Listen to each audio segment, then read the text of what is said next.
bahwa pada hari ini, hari Rabu, tanggal 21 Mei 2025, tim penyidik pada Jaksa Agung Muda Tindak Pidana Khusus Kejaksaan Republik Indonesia berdasarkan surat perintah penyidikan nomor 62 garis miring F.2 garis miring FD.2 garis miring 10/2024 tanggal 25 Oktober 2024 telah melakukan atau telah membawa 3 orang saksi.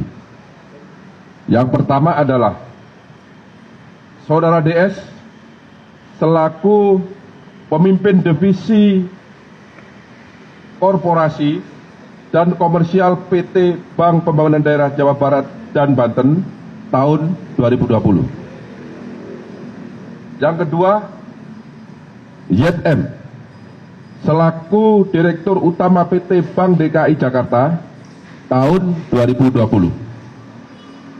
Kemudian yang ketiga adalah ISL selaku Direktur Utama PT Sri Rejeki Isman Tbk tahun 2005 sampai dengan tahun 2022. Yang bersangkutan dihadapkan kepada jaksa penyidik, kemudian dilakukan pemeriksaan di gedung Jampitsus Kejaksaan Republik Indonesia. Dan dalam pemeriksaan sebelumnya, penyidik sudah melakukan pemeriksaan terhadap 46 saksi sebagaimana tadi yang telah disampaikan oleh Pak Kapus Penkum. Dan pada hari ini penyidik juga melakukan pemeriksaan terhadap 9 saksi. Kemudian juga beberapa saat yang lalu penyidik juga telah melakukan pemeriksaan terhadap 1 orang ahli. Setelah melakukan pemeriksaan terhadap para saksi tersebut di atas, penyidik memperoleh alat bukti yang cukup telah terjadi tindak pidana korupsi dalam pemberian kredit dari beberapa bank pemerintah kepada PT Sritek Rejeki Isman Tbk dengan nilai total outstanding atau tagihan yang belum dilunasi hingga bulan Oktober 2024 sebesar 3 triliun 588 miliar 650 juta 808 ribu rupiah, maaf, 28 rupiah, 57 sen. Dengan perincian sebagai berikut. Untuk Bank Jateng sebesar 395 miliar 663 juta 215.800 rupiah. Kemudian untuk Bank BJB, Bank Banten dan Jawa Barat sebesar 543 miliar 980 juta 507.170 rupiah. Kemudian untuk Bank DKI sebesar 149 miliar 7 juta 85.018 rupiah, 57 sen.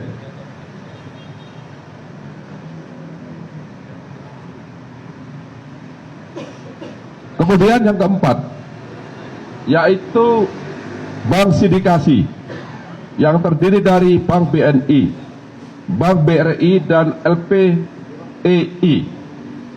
Jumlah seluruhnya adalah 2 triliun 500 miliar rupiah. Selain pemberian kredit tersebut di atas, PT Sri Rejeki Isman Tbk juga mendapatkan pemberian kredit di bank swasta yang jumlahnya sebanyak 20 bank. Ini tidak saya sebut ya, karena banyak sekali, jumlahnya 20 bank. Adapun kasus posisi dapat kami jelaskan terhadap adanya pemberian kredit kepada PT Sri Rejeki Isman Tbk yang dilakukan secara melawan hukum dan mengakibatkan adanya kerugian keuangan negara, dapat disampaikan fakta-fakta sebagai berikut. Bahwa PT Sri Rejeki Isman Tbk merupakan persiran terbatas yang beroperasi dalam bidang industri tekstil dan produk tekstil dengan komposisi kepemilikan saham yaitu PT Huddlestone Indonesia sebesar 59,03% dan masyarakat karena sudah TBK sebesar 40,97%. Bahwa dalam laporan keuangan PT Sri Rejeki Isman Tbk telah melaporkan adanya kerugian dengan nilai mencapai 1 miliar 08 US dollar atau setara dengan 15,65 triliun rupiah pada tahun 2021. Padahal sebelumnya pada tahun 2020 PT Sri Rejeki Isman masih mencatat keuntungan sebesar 85,32 US dollar Amerika atau setara dengan 1,24 triliun. Jadi ini ada keganjilan dalam satu tahun mengalami keuntungan yang sangat signifikan, kemudian tahun berikutnya juga mengalami kerugian yang sangat signifikan. Inilah konsentrasi dari teman-teman penyidik. Kemudian PT Sri Rejeki Isman Tbk dan entitas anak perusahaannya memiliki kredit nilai total outstanding atau tagihan yang belum dilunasi hingga bulan Oktober tahun 2024 sebesar 3.588 miliar 650.808.028 rupiah, 57 sen. Utang tersebut adalah kepada beberapa bank pemerintah, baik bank himbara yaitu himpunan bank milik negara maupun bank milik pemerintah daerah. Selain kredit tersebut di atas, PT Sri Rejeki Isman Tbk juga mendapatkan pemberian kredit dari 20 bank swasta. Seperti tadi yang telah saya sampaikan. Kemudian, dalam pemberian kredit kepada PT Sri Rejeki Isman Tbk, JM selaku Direktur Utama PT Bank DKI dan DS selaku pimpinan divisi korporasi dan komisaris komersial PT Bank Pembangunan Daerah Jawa Barat dan Banten telah memberikan kredit secara melawan hukum karena tidak melakukan analisa yang memadai dan mentaati prosedur serta persyaratan yang telah ditetapkan, yaitu salah satunya adalah tidak terpenuhinya syarat kredit modal kerja karena hasil penilaian dari lembaga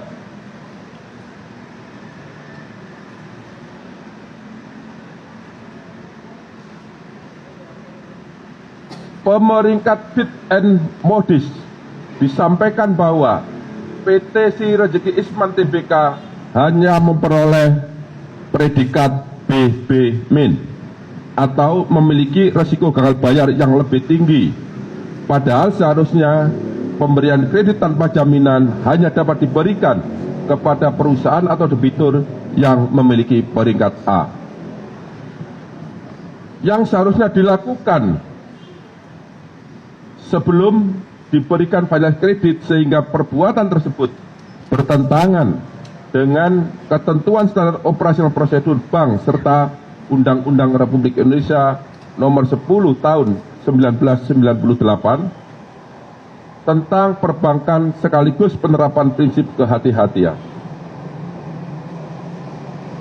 Bahwa pada saat ISL selaku Direktur Utama PT Sinergi Isman Tbk mendapatkan dana dari PT Bank Pembangunan Daerah Jawa Barat, Banten, dan PT Bank DKI Jakarta, terdapat fakta hukum bahwa dana tersebut tidak dipergunakan sebagaimana tujuan dari pemberian kredit, yaitu untuk modal kerja, tetapi disalahgunakan untuk membayar hutang dan membeli aset non-produktif sehingga tidak sesuai dengan peruntukan yang seharusnya.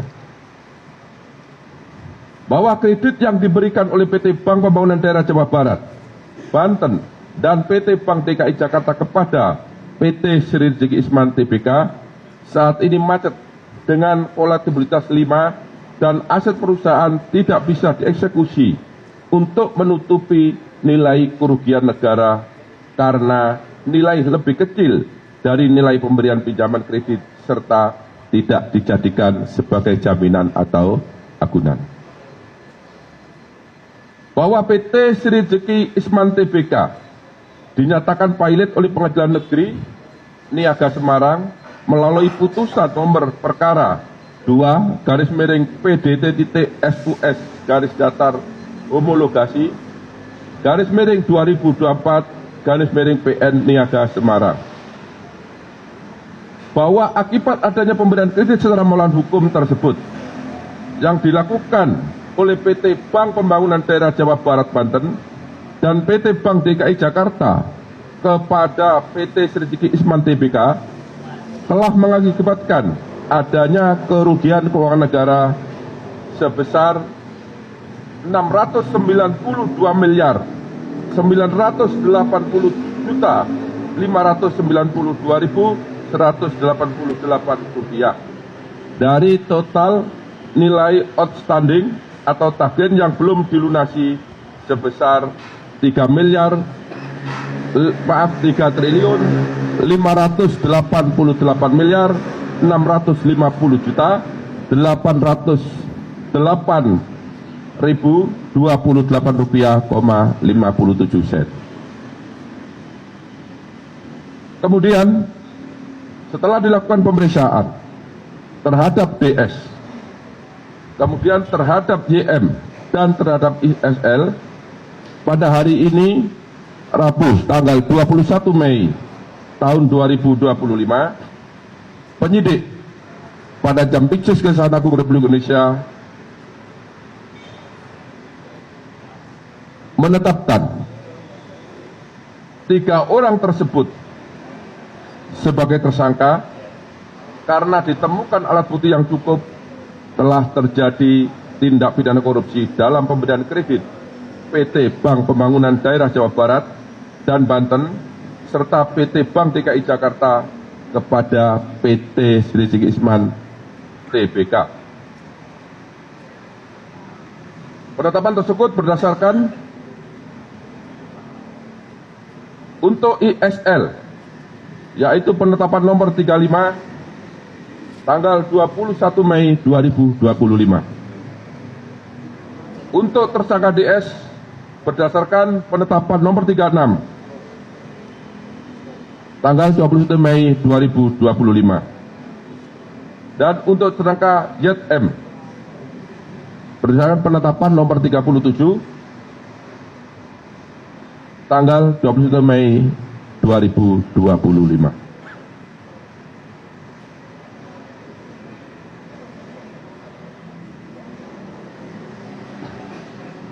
Terhadap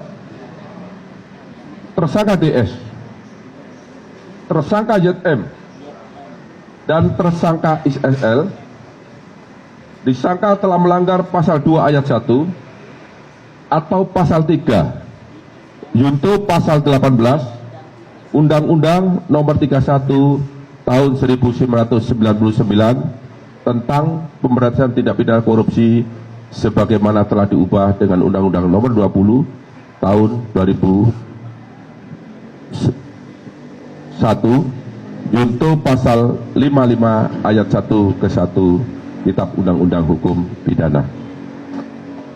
Terhadap 3 tersangka mulai malam ini dilakukan penahanan untuk 20 hari ke depan.